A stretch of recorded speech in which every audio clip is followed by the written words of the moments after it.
கொஞ்ச நாளைக்கு முன்னாடி ஐநா சபை ஒரு ரிப்போர்ட் ஒன்று வெளியிட்டிருந்தாங்க.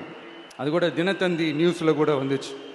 உடனே கூகுள் பண்ணி எதுவும் தேடாதீங்க, உங்கள் ஏஜென்சி வச்சு எதுவும் சர்வே கிருவே எடுக்காதீங்க. எதுக்கு உங்களுக்கு சிரமம்? நானே என்னன்னு சொல்கிறேன். தண்ணீர் திவால் அப்படின்ற அந்த தலைப்பில் தண்ணியே இல்லாமல் திவால் ஆக போகுது அப்படின்ற அந்த கட்டுரை படிக்கும்போது உண்மையிலேயே மனசுக்கு ரொம்ப பகீர்னு இருந்தது. இந்தியாவிலேயே, அது முக்கியமாக நம்ம தமிழ்நாட்டில் இன்னும் கொஞ்ச காலத்திலேயே தண்ணியே இல்லாமல் திவாலாக போகுதான். அதுக்கு காரணம் நிலத்தடி நீரை பாதுகாக்காமல் விட்டது தான் காரணமா.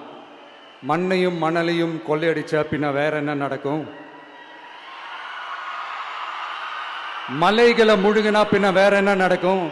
கனிம வளங்களை கொள்ளையடிச்சா பின்ன வேற என்ன நடக்கும்?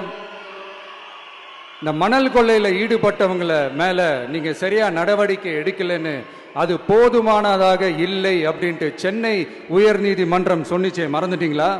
இந்த மணல் கொள்ளை, கனிம வள கொள்ளை, இதுக்கெல்லாம் காரணம் மணல் மாஃபியா குரூப் தான் மதுரை உயர்நீதிமன்றம் அந்த கிளை சொன்னிச்சு. அதை மறந்துட்டீங்களா?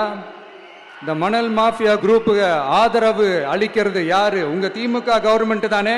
அது இல்லைன்னு சொல்ல முடியுமா? அவங்களோட டீலிங்ல இருக்கிறது யாரு? நீங்க தானே. அது இல்லைன்னு சொல்ல முடியுமா? தண்ணி திவாலாக போகுது, மணல் திவாலாக போகுது, கனிம வளம் திவாலாக போகுது. மொத்தத்தில் உங்க ஆட்சியில தமிழ்நாடு திவாலாக போகுது. கடன் மேல கடன் வாங்கிட்டு உங்க கவர்மெண்டே குப்புரட்சி படுத்துக்குச்சு. உங்ககிட்ட பேசுறதும் ஒண்ணுதான். சரி, அதை விடுங்க.